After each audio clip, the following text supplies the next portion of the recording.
would like, if I may, to take you on a strange journey. Hello, everyone, and welcome to another edition of Real Estate Realities with the Rebel Broker. My name is Robert Whitelaw, and I am the Rebel Broker, licensed real estate broker in the state of California, member of the National Association of Realtors. But please, don't hold that against me. And today on this fabulous Wednesday, the story truly does get strange. It's just deja vu all over again, folks. So we're going to talk about a variety of things today. We've got several stories lined up. It's nuts. And the things that people are saying should scare the holy crap out of you, because we've heard it all before. Yeah. So buckle up, folks. It's likely to be an interesting one today. As always, the best way to reach out is through the website. Head on over to therebelbroker.com. You can click on Contact in the menu bar, and you can send along any ideas, suggestions, or observations that you might have. I'd be happy to respond to them. You can also join the Rebel Underground by texting the word Rebel Broker, the number 44222. That's texting the word Rebel Broker, all one word, to the number 44222. Or you can head on over to the website again and take a look at the show notes for just about any show. And there'll be a fabulous button there titled Join the Rebel Underground. Click that, join in, and you'll get access to exclusive content. In the first email that you will get, verifying that you have joined, you'll get a link to an exclusive video. Feel free to check that out. Enjoy it. It's my first offering that basically runs down how to start macro and start working into the micro in terms of deciding. I just listened to the Rebel Broker show. I love Phoenix or Memphis or Atlanta or whatever we talked about. For whatever data reasons you were inspired to look more closely at that area, this will help you start from looking at greater Atlanta and help you, or whatever city, and help you drill down. So it obviously doesn't have to be Atlanta. Whatever city you pick, it helps you start with the big and work down to the smaller so that you're looking at neighborhoods instead of cities and figuring out where you should be focusing in terms of placing your investment dollars. So check that out. And again, the only way to do that is to join the Rebel Underground by texting the word Rebel Broker to the number 44222. All right, so we're going to talk about a couple of different things today. One other thing I wanted to let everyone know about is what the show has to offer is going to be maturing over the next couple of months. I finally put to bed today my process for accommodating folks, accommodating interviews on this show. I'll be very honest. I have gotten a ton of people who would like to be interviewed on the show.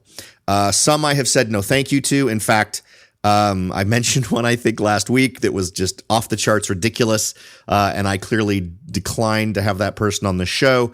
But I get lots and lots of folks, and some of them have very interesting things to say, but maybe not appropriate for the audience of this show. You know, I'm not going to talk about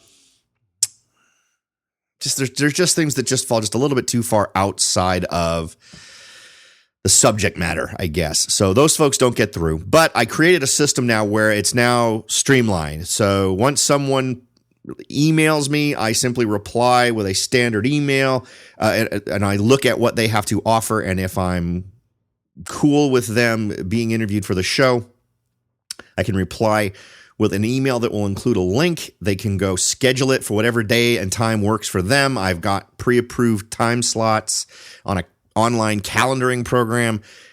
Boom, it gets done. It ends up on my schedule. That way it'll happen. This whole kind of taking them as they come and then putting them on a sort of a list that I'll review hasn't been working.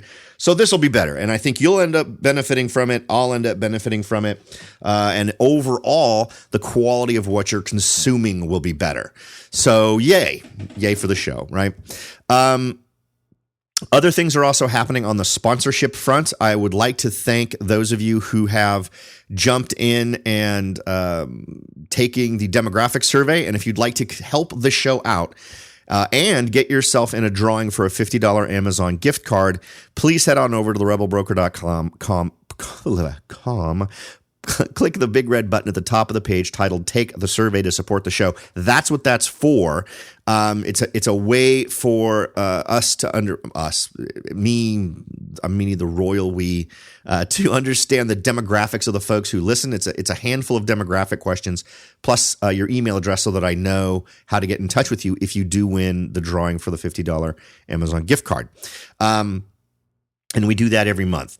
So by doing that, it just makes more powerful the appeal that I can have for potential advertisers and sponsors to the show. And again, the same sort of rigor that I'm using in determining what sort of interviews make sense. I'm not just letting anybody advertise on the show. So, and I haven't let anybody yet. I have had some offers, which I have turned down.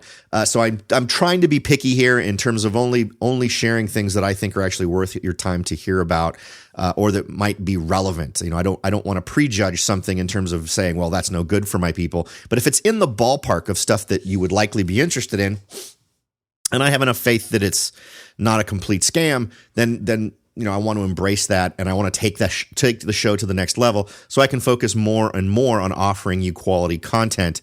And in order for that to happen, the show needs to start paying for itself. So anyway, that's the overall goal. I've explained that before, but it's been a long time. So for those of you who are new, the fact that I have a little sort of reserved spot in the middle of the show for a placement of ads, which I now have with my own ad, you know, it's just sort of getting into the habit of doing that moving forward. So because we're creeping up on a point where I'm starting to feel like we probably will have an advertiser or sponsor soon. So I just want to prepare y'all for that. Okay, where to start? The circus of Goofy is kind of everywhere. The first one is actually a video from CNBC that I checked out with an interview from Ben Carsons, where he talked about home ownership it remains the principal way to build to build wealth. And you know, I guess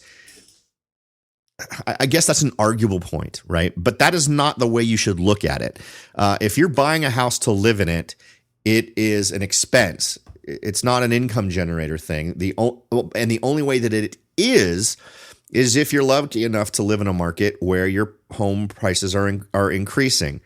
But we can also say, because we've lived through it, there is also a chance that the value of your property will go down, and not just a little, but enough that your financial standing could be at risk. If you end up in a situation where you're in trouble, you could find yourself in dire straits. And that's kind of the point. Anyone who's been alive and lived through the last 10 years gets it, or should, that it's not a guarantee. Is it a great way to build wealth? Absolutely. That's why this show exists. I think real estate is a fantastic way to build wealth when treated as an investment.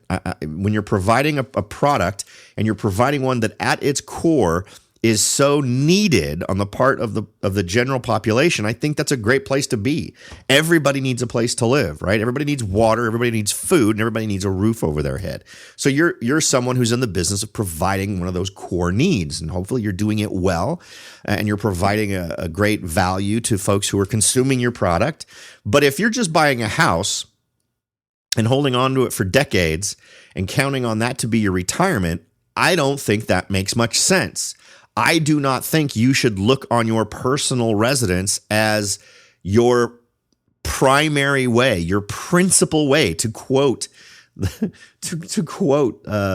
HUD secretary of building your wealth. That's not the way to do it. Now, there's an awful lot of industries wrapped up in the theory that everyone should buy that, and I get that. I am in a business that rises or falls based on people's belief in that.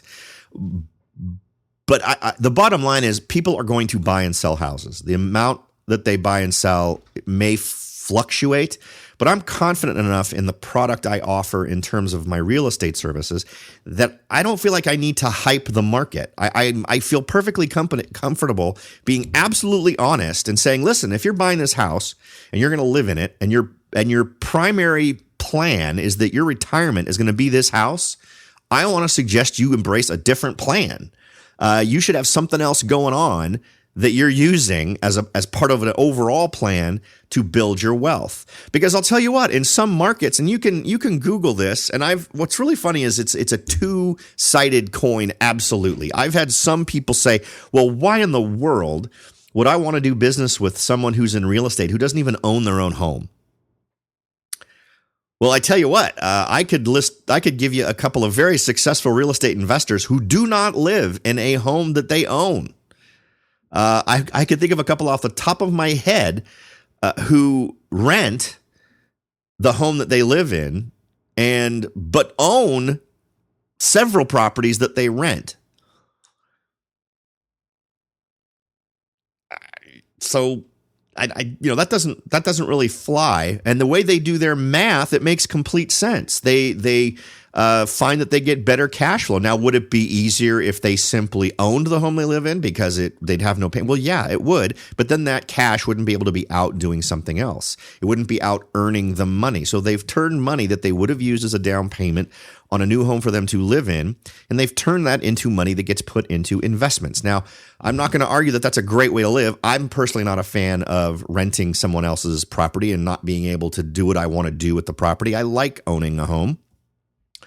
But I'll tell you what, in terms of embracing alternatives, if you want to get onto more of an express train towards reaching your goals, living in those kinds of circumstances might just make sense for you in terms of investing.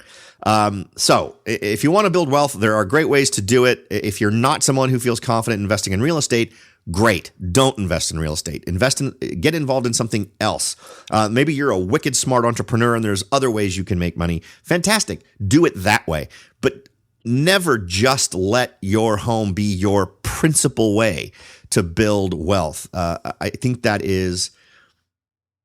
it's bad. It's a bad idea and it's a bad suggestion to make to other people. And I think the sad part is that folks that just don't have the time to spend really reading and understanding how all of this stuff works, hear somebody in the government say something like that and think, well, then that's what I've got to do. I need to go out and buy a house. And according to them, that's going to be my principal method of gaining wealth.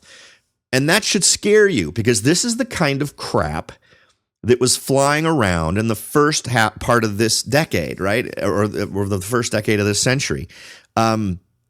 This kind of talk about this is super important because here's what happens, right? Here's the next step. Somebody says, like Ben Carsons says, home ownership is the principal way to build wealth. All right, well, great. Who doesn't want people to build their wealth? Well, if you accept his premise, suddenly the policy of enabling people to borrow more and more money to buy a home becomes policy. And that's what happened last time. Because what the politicians want is that opportunity to sit at the podium and say, hey, we're up to 68% home ownership. Well, you're not at 68% home ownership. You're at 68% people deep in debt for the property they live in.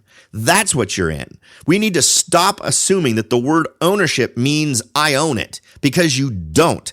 The bank owns it. Until you pay that thing off, that's the reality of the situation. Now, granted, you've got permission to do whatever the heck you want to the property, and that's all well and good, but you really aren't the owner of that thing until you've paid it off. You're in debt. What you have done is spent a ton of money to go deep into debt, right? That's what most of us have done. And here's the crazy thing. What they're proposing is having you go even deeper into debt in this equation. So let's cover the next story. Because this is it. This is exactly what I was just talking about. The next headline, HUD Secretary Carson embarks on mission to increase home ownership. So there you go. We established the premise, this stupid principal way to build your wealth premise. And it's not a dumb premise if you're treating it as an investment. That's what we're here for. If you're buying a house and renting it and you're positive cash flow, good on you. You may or may not enjoy a market-driven increase in the value of your home, and that's fine. There are plenty of investors who want to be in markets like that because they realize that a huge chunk of their appreciation or their profit is going to come from property appreciation. Great, fine. But most of them don't bank on it. In other words, the part of the plan is we'll hold it till it appreciates a certain amount and then liquidate. In the meantime, I still want this thing to be positive cash flow. And I had some investors who haven't done that, who've been slightly negative and just sort of ridden the wave until the market catches up. Yeah, I have. And for my money, those folks were really freaking lucky. His quote is, "We will consider anything that makes sense." This article is coming to us from Housing Wire. When did it come out? June 13th. So just yesterday. And he had an interview with Bloomberg. Let's see. In his Bloomberg interview, Carson explained that FHA mortgages should serve the market according to the need in the economy. When the economy is good, you don't need nearly as much, but when it's hard, you need more. He also emphasized the importance of home ownership, stating that the average net worth of a homeowner is $200,000, but the average net worth of a renter is $5,000. There's a very long conversation we could have about that discrepancy, and none of it supports anything he's saying about this. In order to increase the home ownership rate without increasing risk, you can't do it. You cannot do it. Unless you build a crap ton more houses, you cannot do that. Carson suggested several solutions, including helping millennials using programs which combine their student loans to mortgages. We talked about this a month ago. In February, Berkey Loan launched its Berkey Loan Mortgage Division, which included a 120%, you heard that right, a 120% loan-to-value mortgage product that funds both a home purchase and the borrower's student loans. So here's where we are. We used to have stated income. Now we have loan bundling or grouping or whatever the hell you want to call it, merging, where we merge your student loan with your home mortgage, and now you're getting indebted 20% over the value of the property that secures it, because you can't actually secure a loan with a diploma. It isn't worth that much. This should scare you. In my mind, this is absolutely this is stated, if we're doing a math equation, stated income equals this. Because remember the numbers we've talked about. This whole I got a huge student loan thing is gigantic with millennial buyers. Because no matter what, and remember, we've talked about how debt is debt. Whether you did a stated income loan for 110% back in the day, or you end up doing a 120% loan today, the net result of loan burden is the same, but worse this time. So it wasn't enough last time. It wasn't enough because, I never even actually heard of a loan above 110. I have had a couple of folks tell me, oh yeah, there were a few lucky folks who managed to get 115, 120% loans out there. But this is a mainstream approach to giving people a 120% loan on their house. Idiotic. Okay. Carson also suggested a change in debt to income ratio. We just talked about that. It's happening. It's happening in July, where it can now be 50%. More on that in a minute. Carson also suggested a change in debt to income ratio, but didn't go into specifics. Earlier this month, Fannie Mae announced it is preparing to raise the debt to income ratio, the number one reason that mortgage applicants get rejected. Translate that into English. People, I get that the climate today is people are going to come to me and say, Robert, why do you hate people who want to own a home so much? I don't. I love them. I want them to be able to do crap without doing stupid crap. I want them to be able to achieve their goals without doing it stupidly. If 50% of your money goes poof, if your debt to income ratio is at 50%, you really need to figure out your financial situation. It should not be. And if it is, it shouldn't be a surprise when folks are hesitant to loan you hundreds of thousands of dollars. I would much rather. So if you're someone who believes in interventionists, right? the government level, regulatory things and all these things. Nothing can be made worse by government involvement. If that is your mantra, if you have a bumper sticker that says everything tastes sweeter with government interaction, then what you should be screaming for is not let's support irresponsible lending, but rather let's charge a fee to somebody, maybe the banks, maybe borrowers, right? Maybe an origination fee of 0.5% or 0.02% or whatever. And let's put that into a fund to educate people who suck with money. Because here's the truth, people. When you're at the point where you cannot borrow because your credit rating is where it is or your debt to income ratio sucks, you need to learn some skills. I'm not telling you you're dumb. I'm telling you that you're the equivalent of my 14-year-old son who doesn't know how to drive yet, and someone is telling me to give them the keys to the car. It's idiotic. He doesn't know how to drive it yet. He hasn't learned. He hasn't been taught. So let's say you don't qualify to borrow. Well, maybe that's not the end of the story. Maybe by not qualifying to borrow money, you now qualify for this class that will get paid for by the financial institutions through this fee to learn financial responsibility, to give you the tools to improve your credit score and to improve your financial responsibility, and your financial smarts will get better. That doesn't mean we give you a wave off and say, you know what, we've got all these standards on what it takes to responsibly loan. Forget it. We're just going to forget it for you. No, that's idiotic. That's how you build things that fall. And we should all know that because we've all been through it. Okay. This stuff is so, I don't know how people aren't screaming at the top of their lungs and saying, are you out of your ever-loving minds? He was quoted as saying, we will consider everything, anything that makes sense. But he emphasized the government should be involved as a backstop, an insurer, not necessarily the one who pulls the strings. All right. Good Lord. How stupid is that statement? The strings are defined by the government.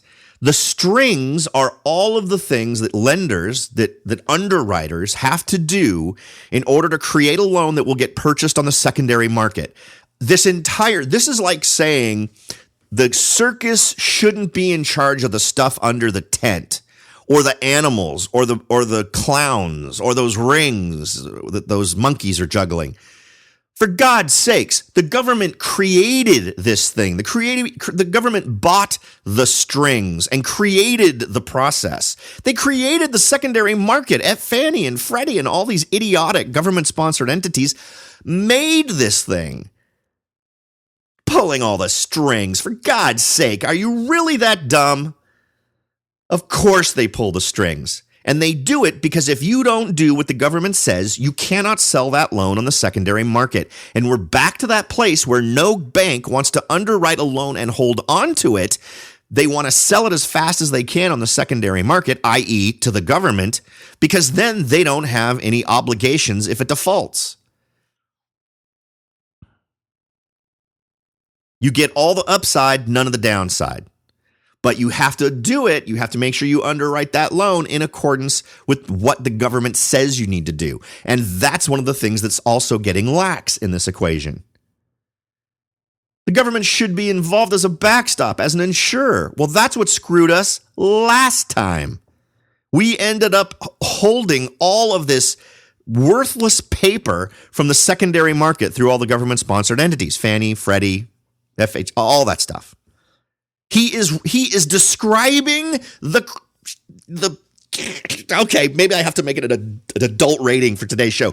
He is on the team that created the shit show that got us into this trouble last time. And he just went through the playbook. He just described exactly they got all the crazy monkeys flinging poo at us.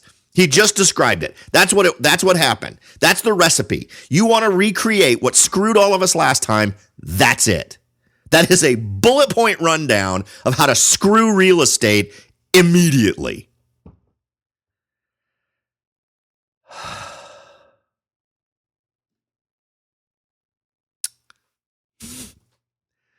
In honor of National Homeownership Month, the HUD secretary has been busy making the rounds as he promotes homeownership. Monday, Carson, along with his family, toured the floor of the New York Stock Exchange. Okay. Because I am in just a ridiculously pissy mood right now, this article writes it as NYSE Exchange. The E in NYSE stands for exchange. So you, Mr. Journalist, just wrote New York Stock Exchange Exchange. I'm sorry. Everything's pushing me over the edge today. I feel like I want to slap this person. Anyway, and had the honor of ringing the closing bell. So this is what it is. This is the let's do it one more time roadshow for the government.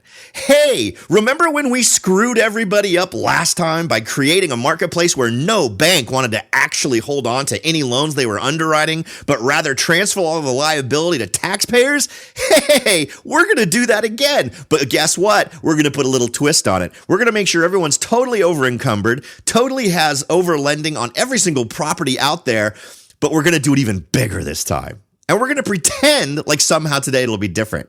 Because this time, when we sign the checks, we're going to use our left hand instead of our right hand. Because that totally makes sense. All right. So there's that. And now that is a perfect point at which to take a deep breath. When we come back, we're going to talk about some interesting, the usual data we talk about, what's going on in terms of expectations on sellers versus what the appraisal values are coming back as. We're going to take a quick look at yet another mortgage that will make your eyes bleed. And it's going to be a long show. I'm just doing the breakdown. And we're 26 minutes into this thing. And we're going to talk about defaults, loan defaults, because they're a reality. They're already happening. And I'm scared.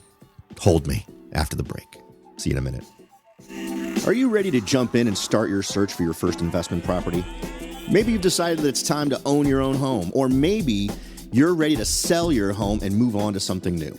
No matter what your goal is, the Rebel Broker can help. That's right. Aside from hosting this show, I am also the owner broker of Whitelaw & Sons Real Estate Services right here in Silicon Valley. With over 25 years experience serving Silicon Valley, Morgan Hill, San Martin, and Gilroy, I or one of my great agents can help you achieve your goals in real estate.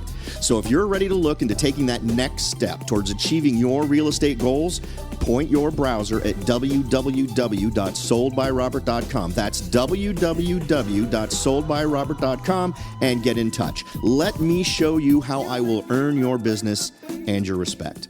Again, that's www.soldbyrobert.com, or you can call me at 408-852-0525. California Bureau of Real Estate ID 00984-909.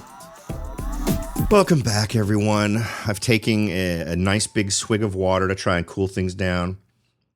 Can't make any guarantees. We've hit the ridiculously stupid stuff. But hey, it is what it is, right? And feel free to go out and Google that stuff. There will be links to all the stories I've talked about so far. There'll be links to all the stories we talk about today's show in the show notes for today's show. So be sure to check those out.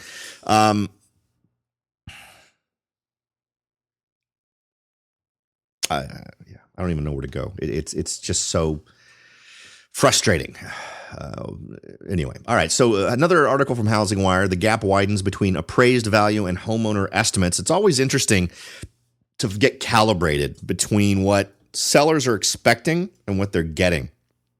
And sellers are continuing to believe their home is worth X, and appraisers are coming in below that.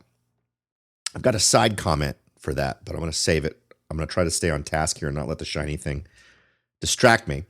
The gap between homeowners' expectations on their home values and the appraised value widened for the 6th consecutive month. Now, we cover this number pretty much every month. We've been doing it for years. And we actually saw a pretty good period of time there where folks that were to estimate the value and the appraisals were coming in pretty consistently over appraised values. That was an interesting time to be in real estate, simply because sellers weren't realizing that they could get more. And that was a nice little period of time when negotiation was more easy. It was a little bit easier to do. It was relatively short-lived, but it was a welcome time.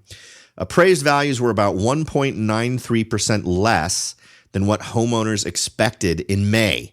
Appraised values continue to increase each month, even while falling lower than what homeowners expect. So homeowners' expectations are actually outstripping what the market is seeing in terms of actual price growth. Home values rose 0.63% from April to May and 4.92% from last year, and that's according to Quicken Loans. So interesting to see that disconnect. You may find yourself in a position as a buyer where you're having to be a little bit more creative if you're convinced. And, you know, when you do your offer, we got two things to talk about kind of associated with this. One, because I always like to try to give you valuable stuff to walk away with. Always have your agent do the equivalent of a market analysis. In other words, say to your agent, listen, I want to put an offer in on this, but before we do, I want you to do a market analysis that you would do on this house if you were asked to list it. Hopefully you've all seen it. Hopefully he or she saw it with you when you saw it, has had as much exposure to it as you have. Have them do a market analysis and have them present that market analysis to you as if you were the seller and have them tell you what the price should be and prove it, right? Don't just have them tell you, have them actually back it up with houses. That's the best way to go. And then move from there and figure out what the right way to handle things are. And of course, all the other dynamics should come into your decision and your strategies, right? How long are homes tending to stay on the market? Is this a multiple offer situation, right? It's not a singular thing. It needs to exist in the environment that it's in, which could vary across the country from it's tending to be a buyer's market to it's a hardcore seller's market. And you need to be able to operate within that and understand that these aren't absolutes for most markets. The other thing that I wanted to mention is on my own minor remodeling, maybe slightly one notch above minor, to facilitate the sale of my property. So for those of you who were around when I did the initial analysis, which was a while ago, I was mentioning how the months in which you tended to get the most for your property were last month and this month. And while that is true, I am finding that waiting is not costing me anything. The market is continuing to push me up at such a rate that even if I missed last month to get into contract, my property has supposedly gone up so much since then that whatever I would have lost from selling at that moment is more than made up for by the amount of appreciation that the property's been enjoying since then. It's actually kind of nuts. I got an email from Zillow, which I then went and kind of tried to verify through my own research. And yeah, it tends to be true, that indicated my home was, just from the last report, which was a month ago, was now worth just shy of $10,000 more than what it was before. So now, does that mean a absolute one-to-one relationship between those things? Not necessarily, right?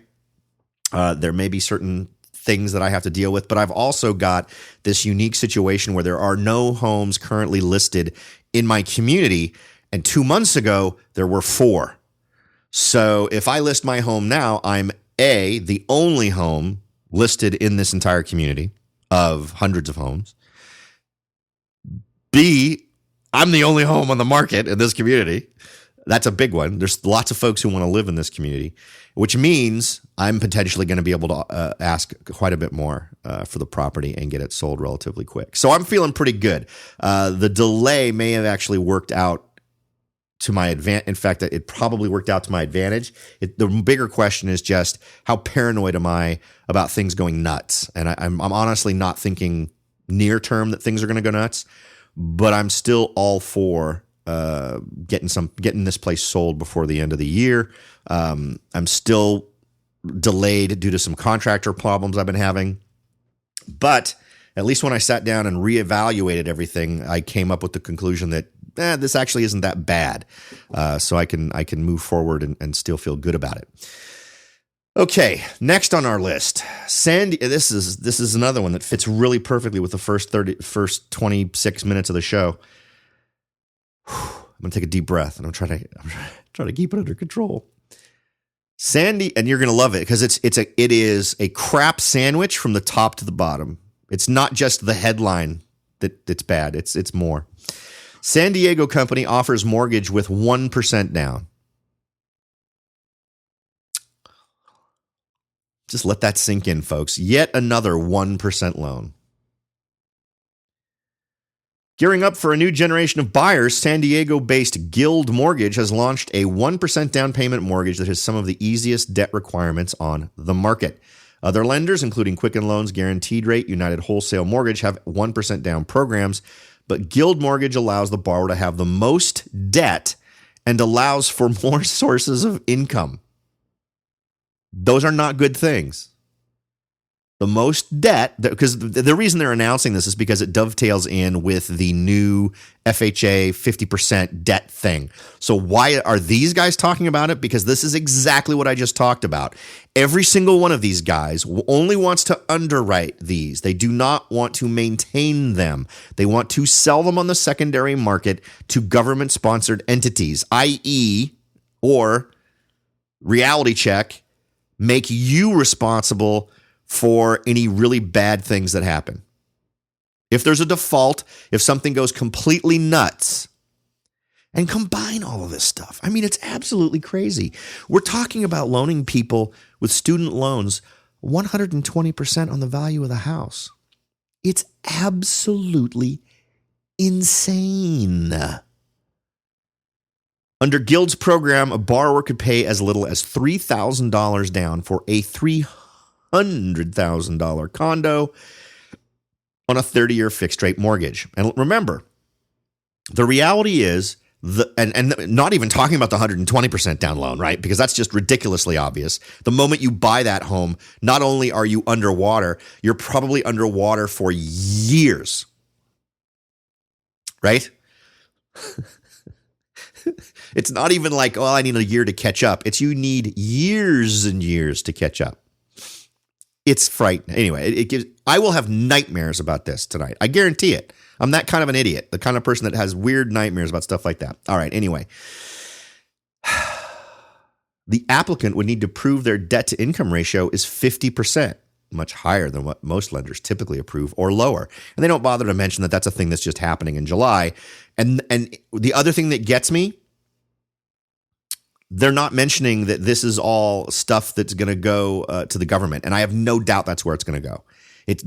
I am willing to bet that these are all products that will end up being held in the secondary market.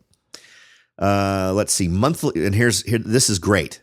This you'll love because this couldn't be a problem at all. Monthly home payments would start at $1,388. But would go higher with interest, taxes, and private mortgage insurance. A few caveats. The borrower must have a credit score of at least 680. And remember, you can say, well, 680 is good. 680 is solid, right? 680 today is not the 680 of 2 years ago. It is simply not. They have screwed around with credit ratings enough so that the 680 of today is probably closer to a 600 of 2 years ago. They must be willing to take home ownership education classes, and if debt to income is more than 45%, prove they have additional sources of income. I'd be interested to find out what that proof is. If it's the same kind of crap we saw under the last go-around, it could be a note from mom, which might not be true.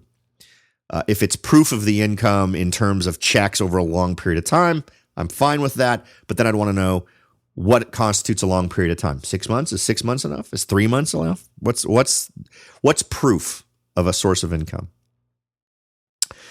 The program combines a borrower's down payment with a 2% grant from Guild that does not need to be repaid. Similar to grants offered in other 2% down programs, what Guild says makes its program unique is non-borrower income can be used to qualify, such as money from a parent, and boarder income, such as a renter who will live at the residence.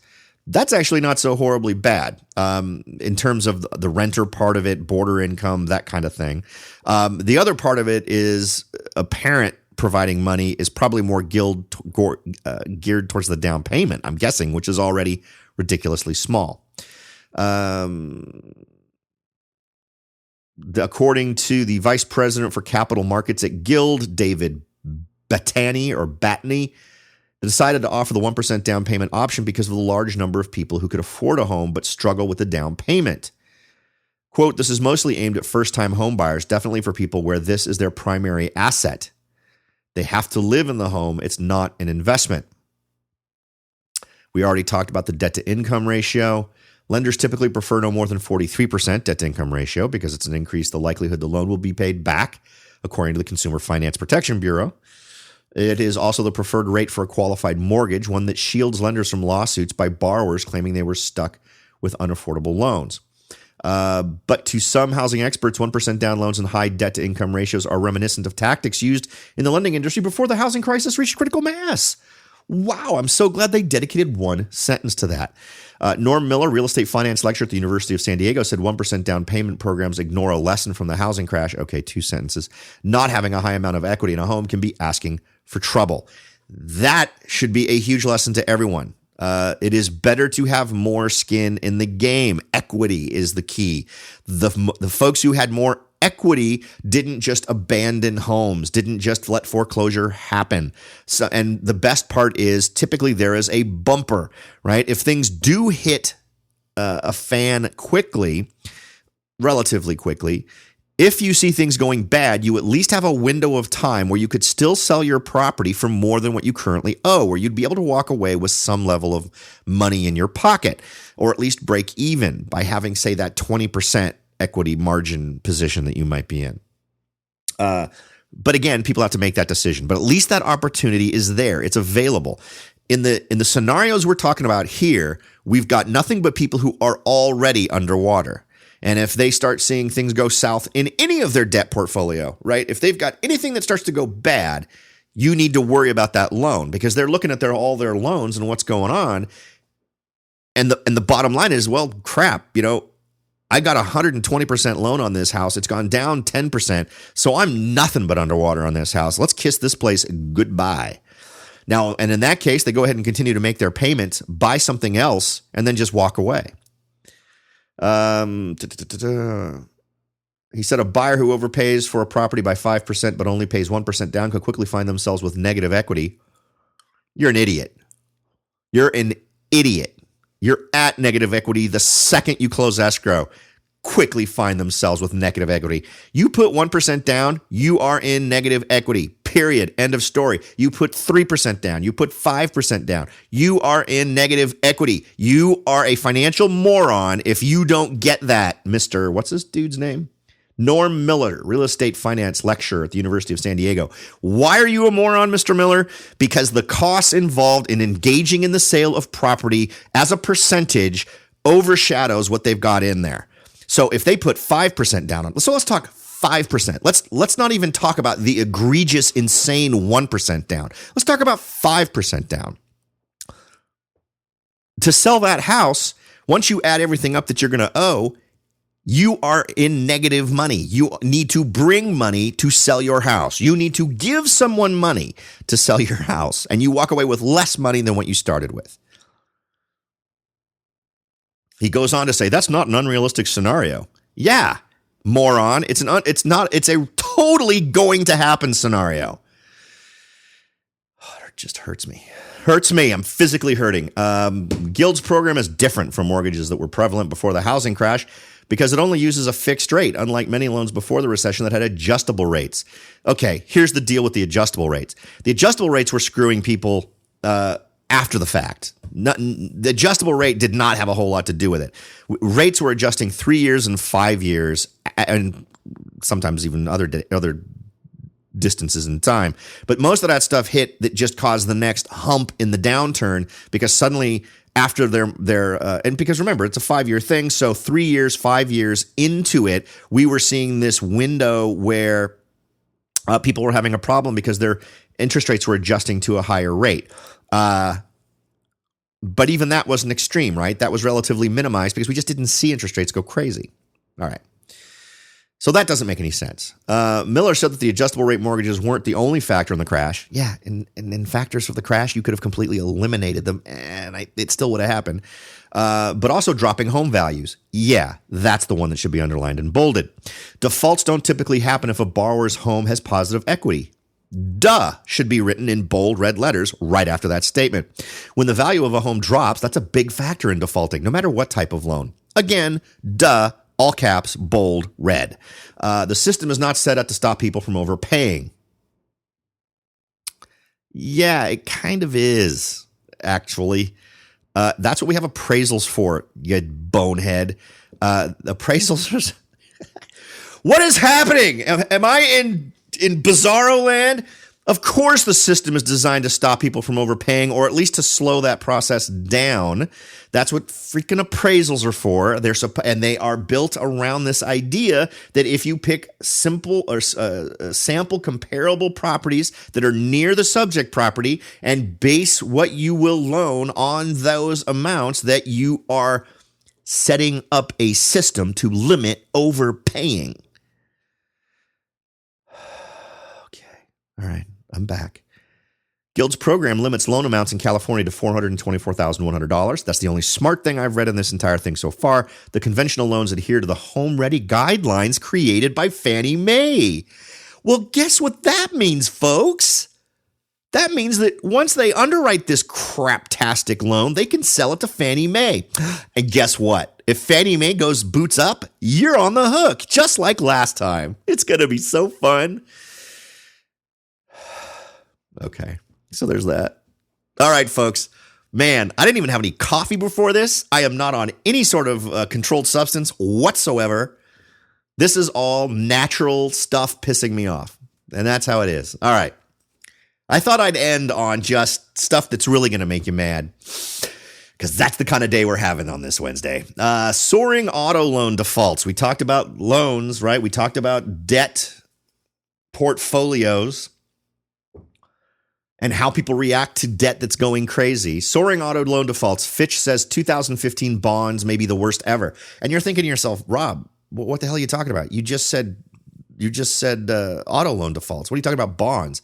Oh, well, remember how we bundled how really stupid housing loans, like we're still doing again with, and I'm sure will happen with these 120% loans and these 1% loans. All this crap gets bundled as an investment thing, so that your pensions and your retirement funds and your 401ks can all benefit from investing in these heaping, steaming piles of financial poo.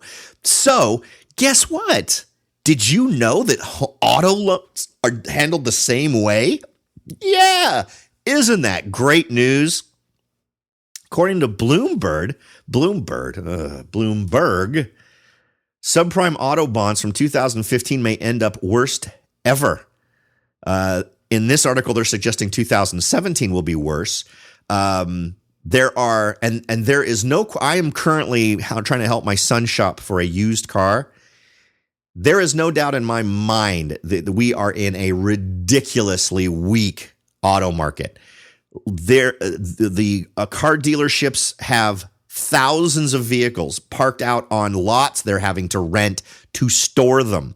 I saw a YouTube video. I may have mentioned this on a previous show, but I saw a YouTube video where there was a dealership that literally rented farmland from a farmer so they could park their overstock. And the stuff is just sitting there. Nobody's buying these things.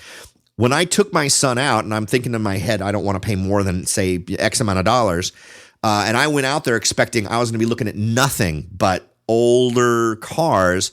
I'm finding I can now buy brand spanking new 0-mile cars for less than what I wanted to go out as my max.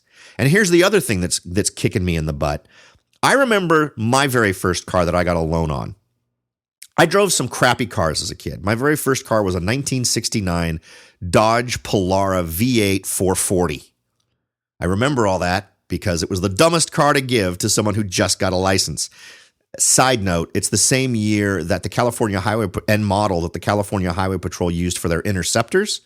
And my grandfather at the time worked for the state, and they had purchased They had bought all of these 1969 Dodge Polars to become Interceptors. They had modified all of them with turbo and stuff to make them super fast, and then decided they didn't need 7 of the ones that they'd modified. So they offered them for sale to California employees, and he bought one. So my grandfather drove it like a grandfather from 1969 until about 1980 when I got my license, and he gave it to me. And I did not drive it like an old man. And I scared myself several times, but it was awesome. But anyway, I digress. A few years later, I bought my first used car, which was, I don't even remember, an 84 Honda CRX, something like that, 84, 85, 86, something in that neighborhood. It was the car I took, and then I ran off to college with it. And I remember paying for this used car, I remember paying $6 or $7 grand for the car. Back then. Well, the cars I'm looking at right now with my son that are brand spanking new, under 10 grand, like 9 grand. So that seems odd to me. But in any event, I don't know, I'm sure why I told that story. I'm glad I did because it brought me down a little bit. Okay, subprime auto bonds issued in 2015 are by one key measure on track to become the worst performing in the history of car loan securitizations. Remember that word, securitizations. When you securitize something, it means you bundle a bunch of stuff together that's relatively similar so folks can invest in it. And then depending on how well they perform, your investment either makes money or loses money, right? That's what happened with subprime lending. You securitized subprime loans. So you bundled them all together so folks could invest in them. And remember what really got us hosed last time when some of these securitized bundled loans went boots up, huge, horrible things happen because it's not just those loans going bad, it's investors in those loans, and it's linked to retirement things, all kinds of stuff, and the shockwaves that happen as a result of that are just horrifying. All right, the group of securities is experiencing cumulative net losses at a rate projected to reach 15%, which is higher even than for bonds in the 2007 Fitch analysis.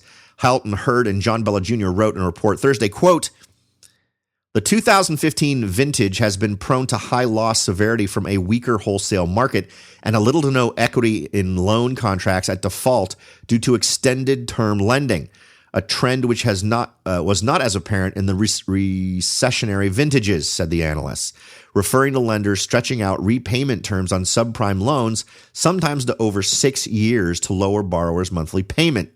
That becomes riskier in the tail end of the loan after the car has mostly depreciated and borrowers may be left owing large balances. Now, let's talk a second about why that is particularly bad.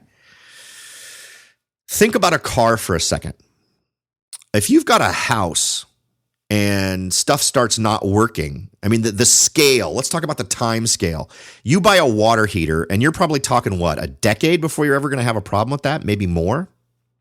Talk about air conditioning. When I bought this house, it still had the original air conditioning from 1975. Right? That's the scale of time we're talking about. Now let's talk about a car.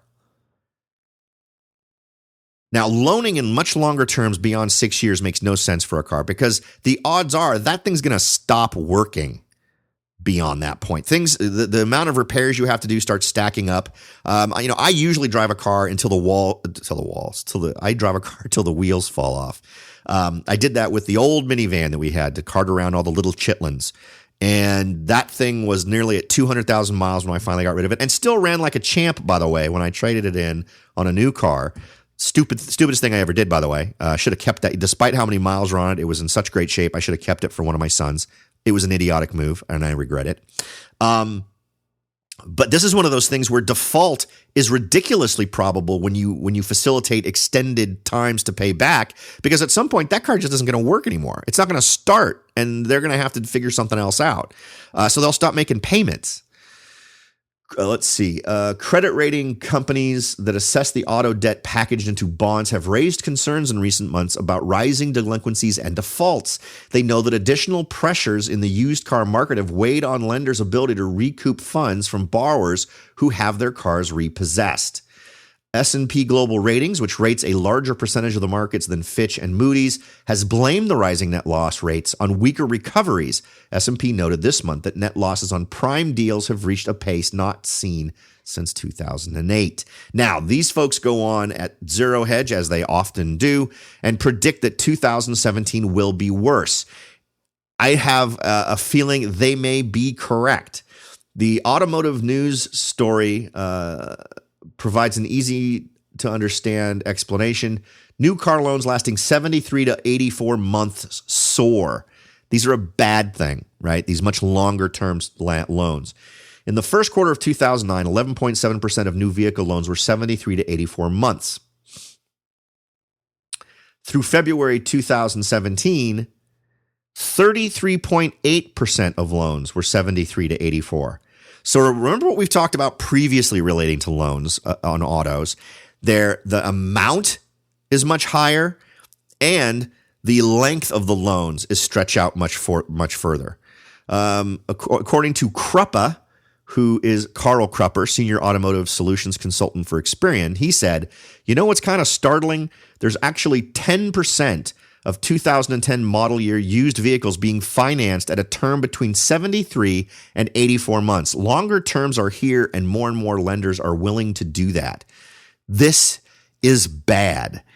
This is when the utility of the thing you have a loan on suddenly diminishes to the point where it's not giving you what you need. It doesn't get you from A to B.